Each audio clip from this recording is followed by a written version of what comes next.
Kuzusambo and auspicious goodness to each and everyone. This time I would like to give a brief explanation of mala beads or prayer beads known as Tengwa in Chuke and Chem in Dzongkha. So I briefly shed light on the history of mala beads, their origin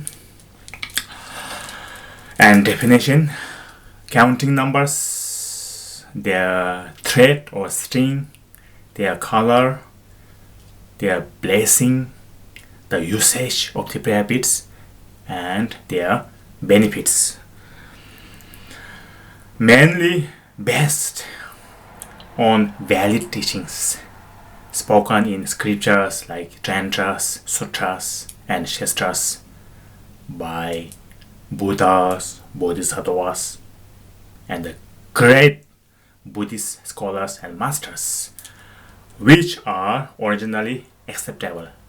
For example, Lungtong Migido by Buddha himself, Gyugi Gyabo Sambutai Takpaguba, Khajurgi Gyu, Gyu Takpaniba, Doche Denji, Decho Domjung, Heruka Nyunjung, Doje Kandugyu, Nanjorgyu, Gyu Doche Semo,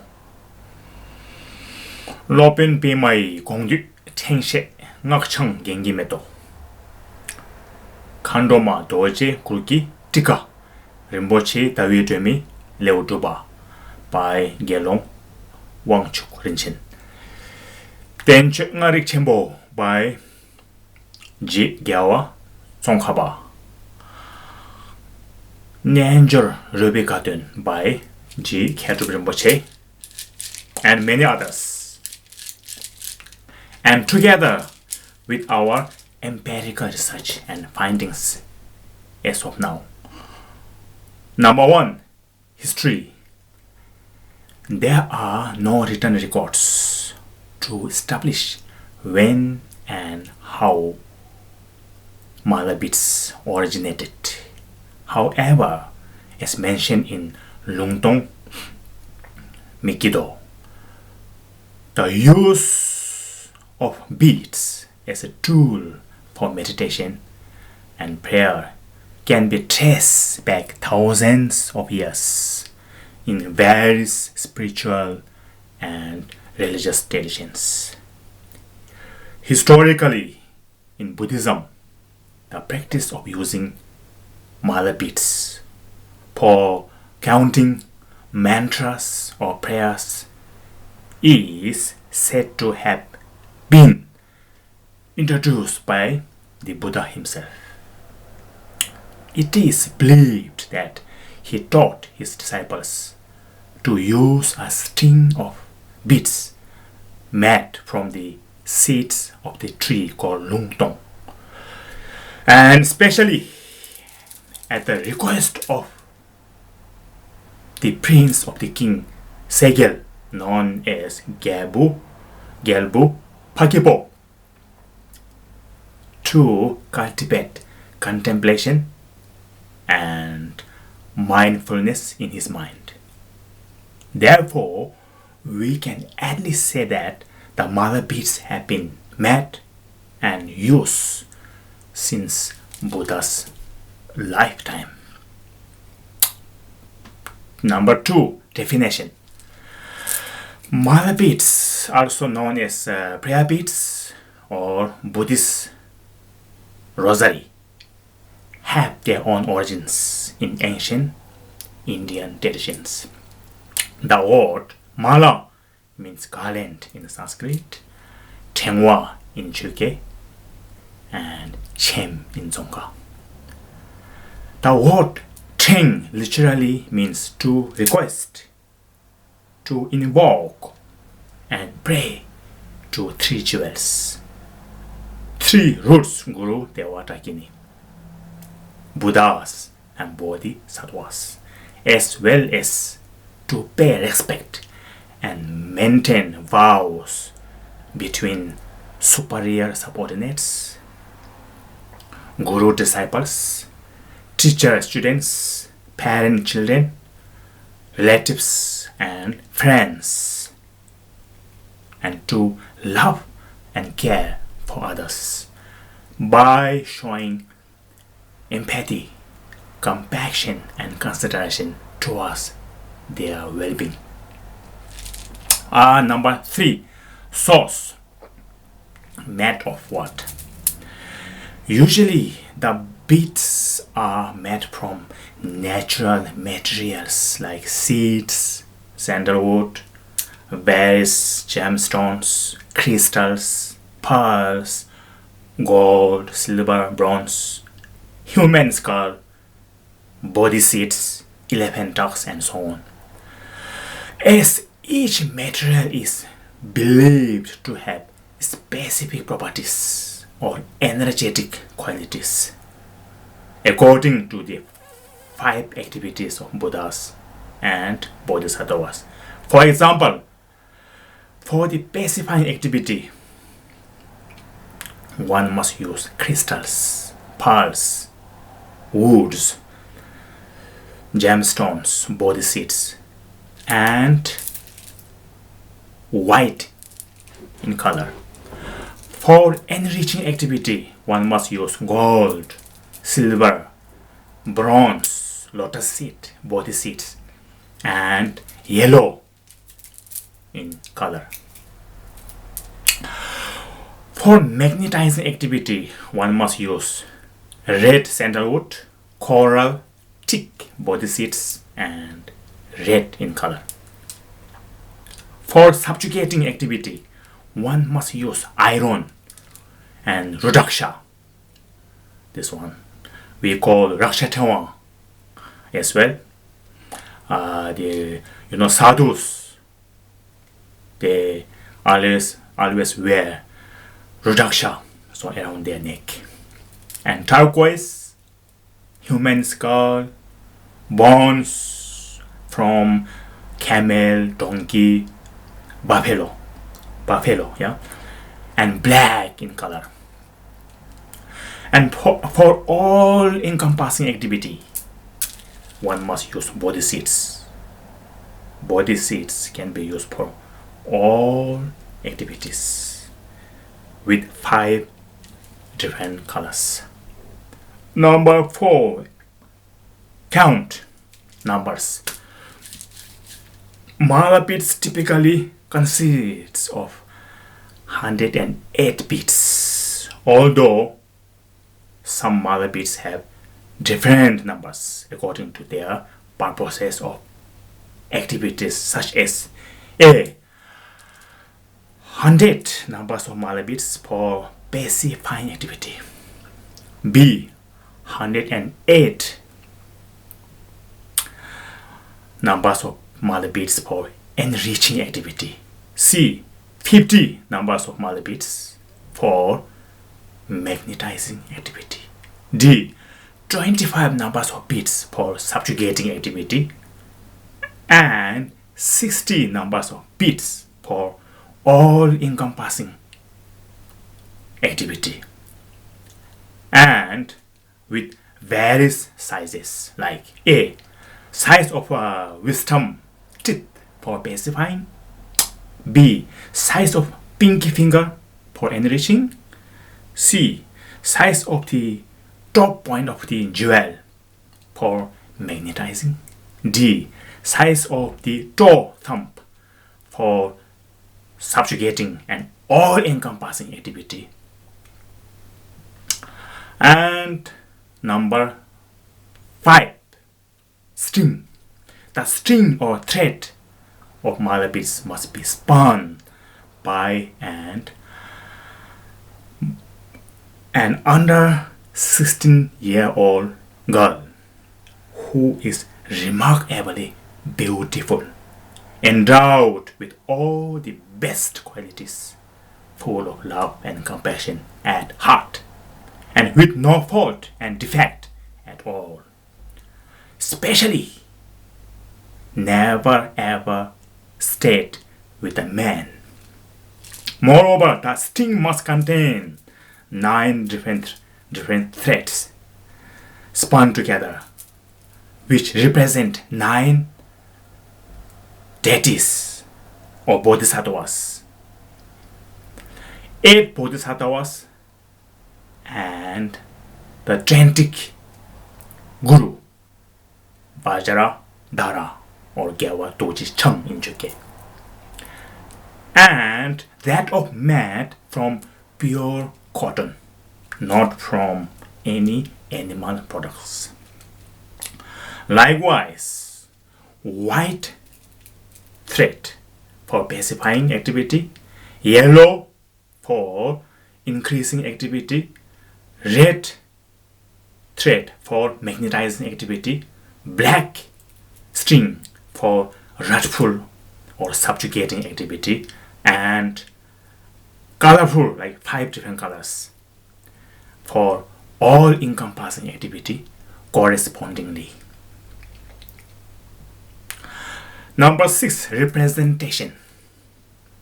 Each bit on the mala is used to represent something and count a mantra or a prayer repetition. For instance, Dützin, Mao, Tajmjuttuda Dut, how equals in the Zin, or Dozin. This one, Mao Danaroto, how equals in the Zin, called Gurumara, is the representation of Dejin Nikki Ku, the actual state of our mind, of 4 or 5 kayas, Chuko, Longo, Tugo, Ngonyigo, yeah, of among 4 layers of kayas, or Ku. One can call it Duzin or Dozin, so whichever we like. For example, Dützin Mao Tajamchutta Dut means Dutpa, knot. It ties the knot in the mala, and Dozin also knot, thread. So Dozin, sutta in Sanskrit, which carries various meanings, like Mao Tanaru Do means teaching of Buddha, like 3 baskets, as well as it means thread as well. So that's why it can be Dützin or Dozin, above Dozin. So this small pyramid is called Chutten, means Shupa, is Shupa, and it represents the nature of our mind as well, Dharmakaya,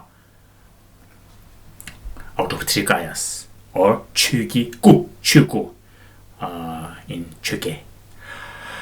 Likewise, the rest of the bits consist of various numbers based on the purpose of activities. So those beads truly represent arahats or dachomba in Chuke, or bodhisattvas or changchuk semba in Chuke accordingly. Hence, mala beads are used not only as a tool for counting mantras or prayers, but also as a reminder of mindfulness, intention, and spiritual practice. They have become popular among individuals seeking a physical and tangible object to support their meditation, mindfulness, or spiritual journey. Number 7, consecration. Rabne in Dzongkha or Chuge. This can involve blessings, rituals, or invocations to infuse those objects with divine energy. Very important. Using mala beads without consecration is like a human with no soul inside. one must consecrate their prayer beads before started using them. The best way to bless one's mala is to take it to their qualified root guru.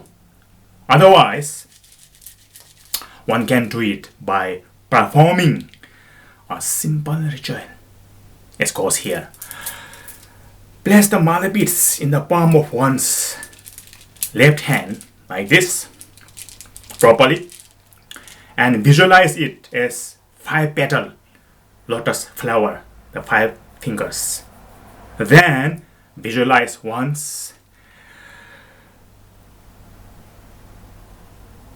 After that, on the lotus and the moon cushion, imagine one's mala beads as the letter Hum, white in color, especially Guru Mala, surrounded by all Arahats and Bodhisattvas.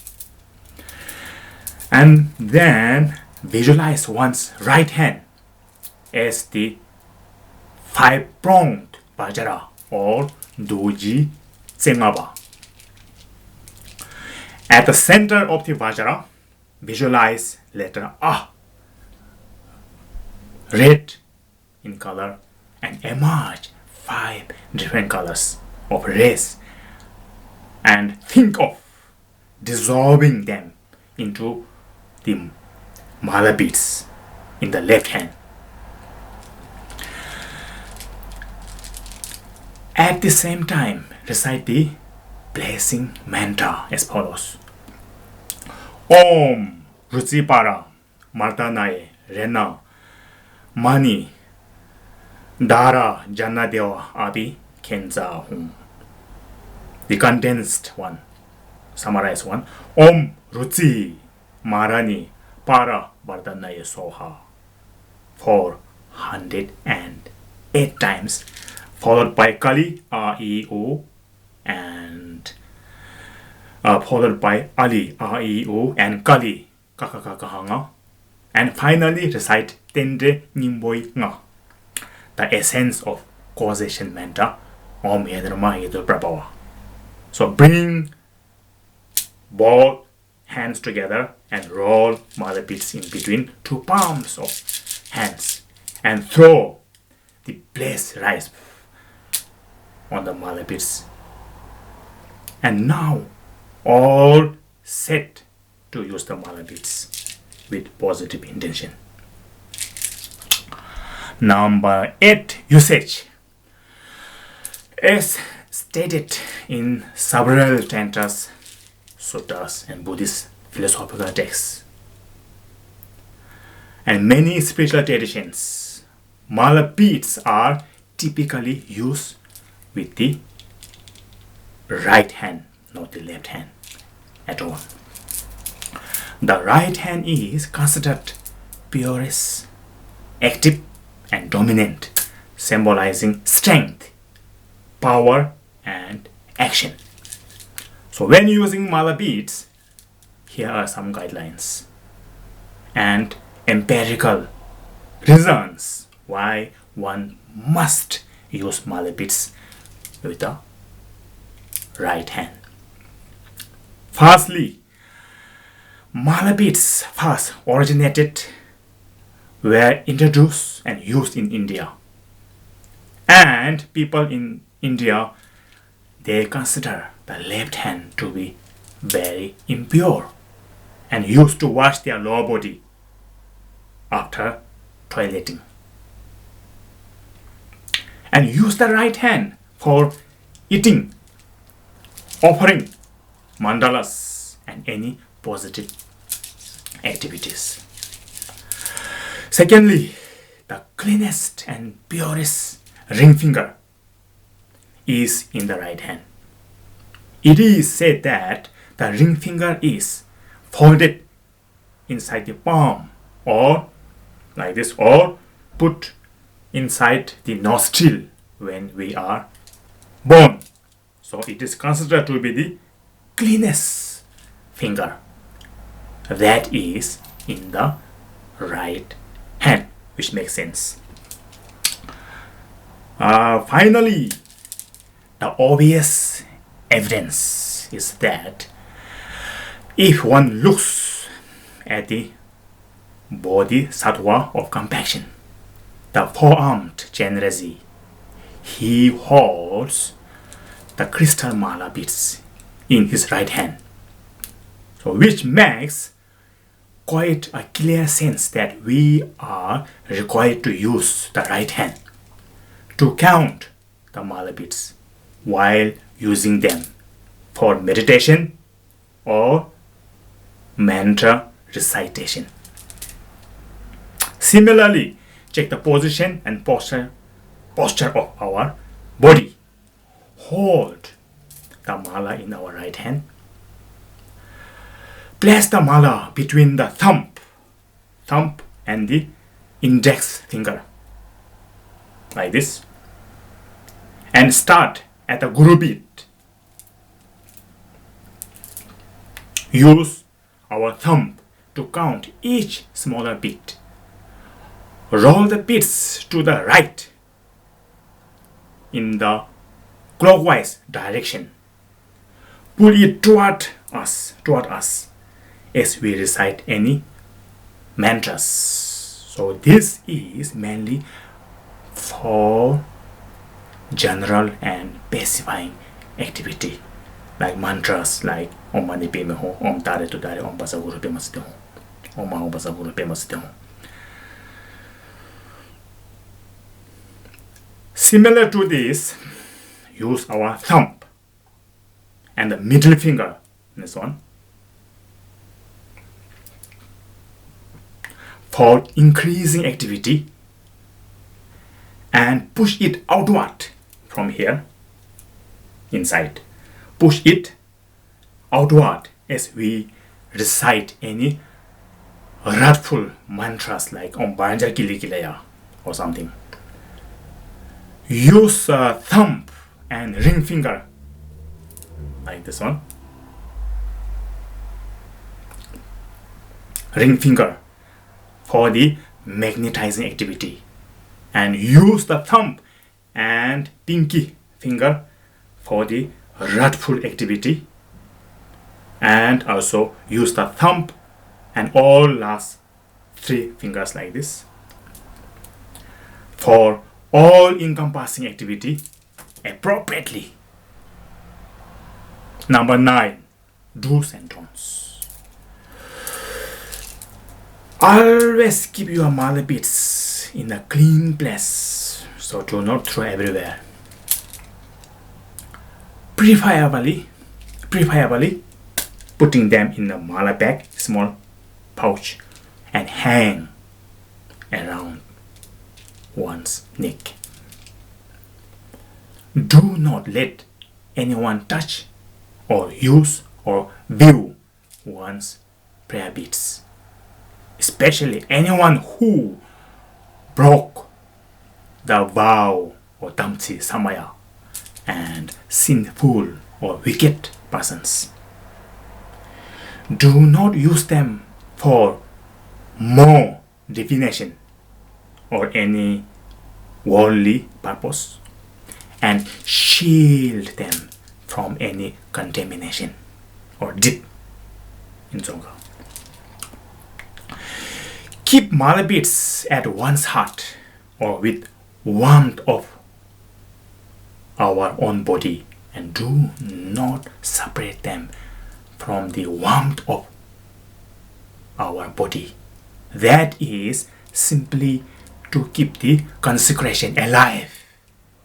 And before using the mala, touch the guru bead on our bowed forehead, here like that. Ideally at our third eye center, also called Ajna Chakra. Number 10 and final one, benefits of using mala beads. Use and meditation on mala beads reduce stress and calm the mind. They make one's heart love meditation. Mala beads have a supernatural power to generate stages of generation and completion in performing five activities of Buddhas and Bodhisattvas. Mala beads energize the aura of our body and get rid of all negative energies and negative forces. Mala bead has a great power to increase our lifespan and virtues.